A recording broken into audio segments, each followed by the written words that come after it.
कहाँ रह गया था तू? मैं कब से तेरा इंतजार कर रही हूँ। वो क्यों बुलाया था उसने घर पे, पूजा ने? मैं तुम्हें प्रमोशन देने वाली हूँ। अब तुम एक कंपनी के मामूली वर्कर से एक वेटर के ओहदे पे आ गए हो। अरे बाप रे, इतने सारे सवाल एक साथ। ये सारे सवाल बनते कहाँ हैं? वो पूजा शर्मा की फैक्ट्री में। वो फैक्ट्री आपकी है? मेरी बात को मजाक में मत उड़ा। क्यों बुलाया था उसने घर पे? मॉम, सिर्फ मुझे तो ना बुलाया था, सबको बुलाया था। पहले सारे फैक्ट्री वर्कर्स उसके घर पे गए, वहां पे मीटिंग हुई, उसके बाद वापस फैक्ट्री में काम, ओवर टाइम, बस दैट्स इट। खुश? ठीक है, चल तू आराम से बैठ, मैं तेरे लिए अभी खाना गरम करके लाती हूँ। एक सेकंड, आप यहाँ पे बैठिए और आपको हर बात पे परेशान होना जरूरी है? कभी तुमने ये खाना खाया या नहीं खाया? हाँ खैर, एनीवेज, आप ना ऐसे मेरे सर पे ना ऐसे करके आए, आज ना सारी टेंशन दूर हो जानी।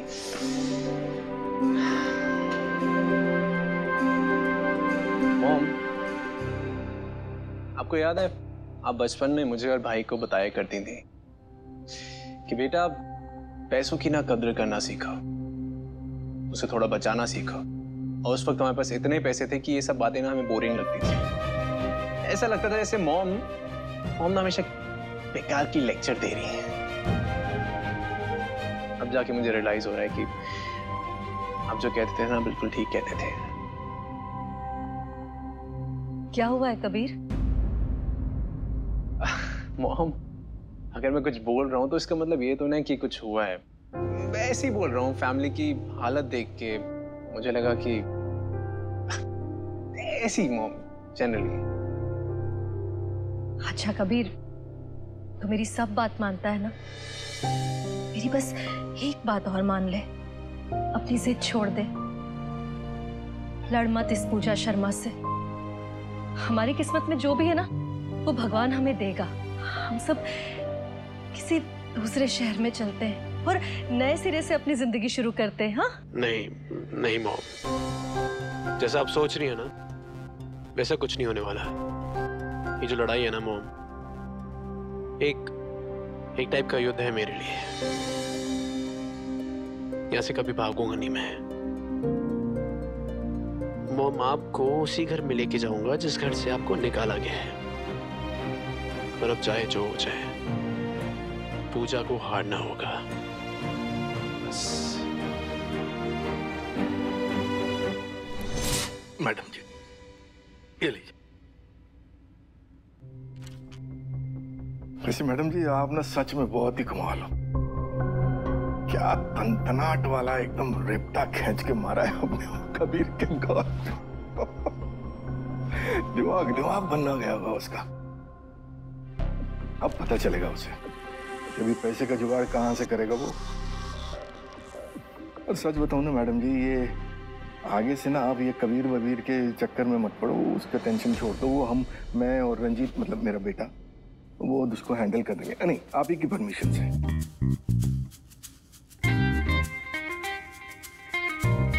Ranjit, of course. अच्छा सबक सिखाएंगे हम उसको, गुनाहों के देवता को। चोपड़ा जी। जी। मेरे और कबीर के बीच में जो इश्यूज है ना, वो हम दोनों के बीच की बात है। आप इसमें ना ही पड़े तो अच्छा होगा। फिलहाल आप कल की प्रेजेंटेशन पर ध्यान दीजिए, वरना कल हमारी यादों की बारात निकल जाएगी।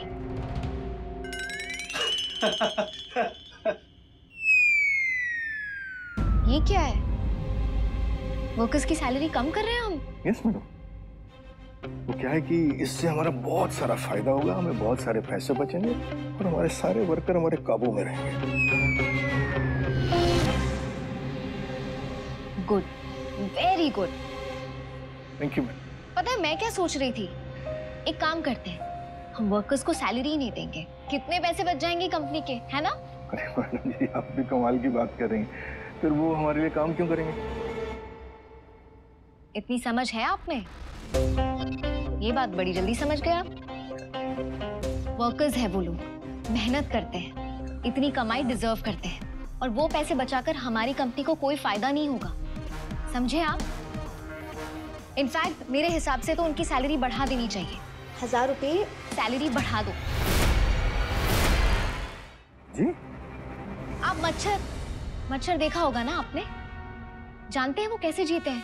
इंसान का खून चूस कर। लेकिन ज्यादा दिन टिक नहीं पाता, मर जाता है। मैं मेरी कंपनी को पैसा नहीं बनाना चाहती, और ये चीज मुझे मेरे डैडा ने सिखाई थी। Get it? जी मैडम। इसे चेंज कीजिए।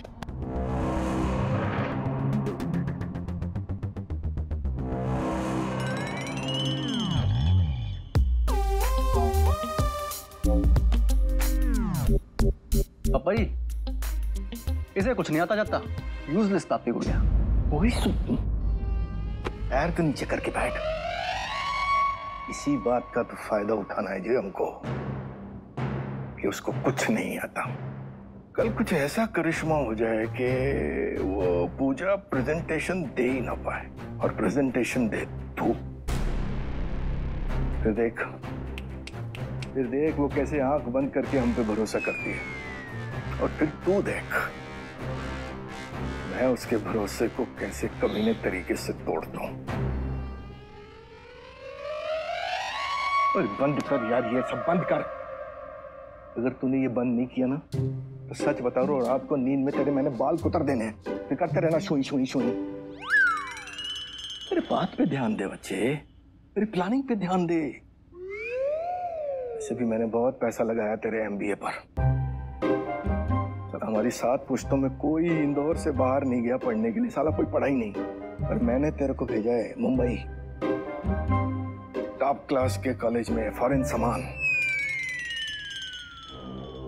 तू MBA की डिग्री लेकर आया ना?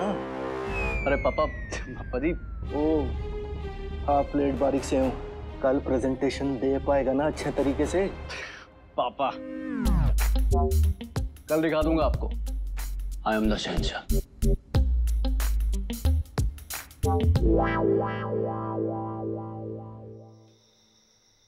अम्मा, ये चाइनीज क्लाइंट्स के साथ मेरी डील होना बहुत जरूरी है। समझ सकती हूँ बिटिया, इस डील का होना तेरे लिए कितना जरूरी है। तेरी पहली डील है ना? अम्मा, बात सिर्फ मेरी नहीं है, बात उन बच्चियों की भी है जिनकी जिम्मेदारी मैंने ली है। बच्चियां? कौन सी बच्चियां बिटिया? आपको मैंने बताया नहीं ना, कुछ अनाथ बच्चियां हैं जिनकी जिम्मेदारी मैंने उठाई है। मुझे उनके लिए एक अनाथालय बनवाना है। उन बेचारियों का तो आश्रम टूट गया एक मॉल बनाने के लिए, इसीलिए हाल फिलहाल मैंने उनको किसी छोटी मोटी जगह पे रखा है, लेकिन वो लोग हमेशा वहां नहीं रह सकते। तो इस डील से जो पैसे मुझे मिलेंगे, उन पैसों से मैं उन लोगों के लिए अनाथालय बनवाऊंगी। बहुत अच्छा काम किया बिटिया, लेकिन पीके मित्तल का सिर्फ यही एक बिजनेस है जो प्रॉफिट कमा के दे सकता है। बाकी उसकी वो दवाइयों वाली कंपनी तो। इसीलिए अम्मा, इसीलिए डील होना मेरे लिए और भी ज्यादा जरूरी है। अगर ये डील भी फेल हो गई तो पीके मित्तल से लिए लगभग सारे बिजनेस बेकार हो जाएंगे।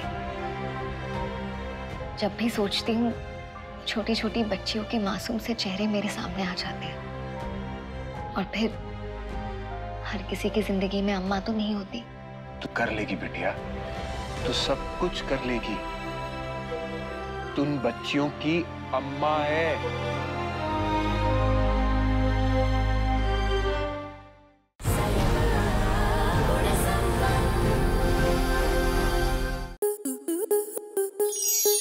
स्टार प्लस के YouTube पेज पर आने के लिए आपका धन्यवाद। अपने फेवरेट शोज देखने के लिए subscribe to Star Plus YouTube page and hit the bell icon.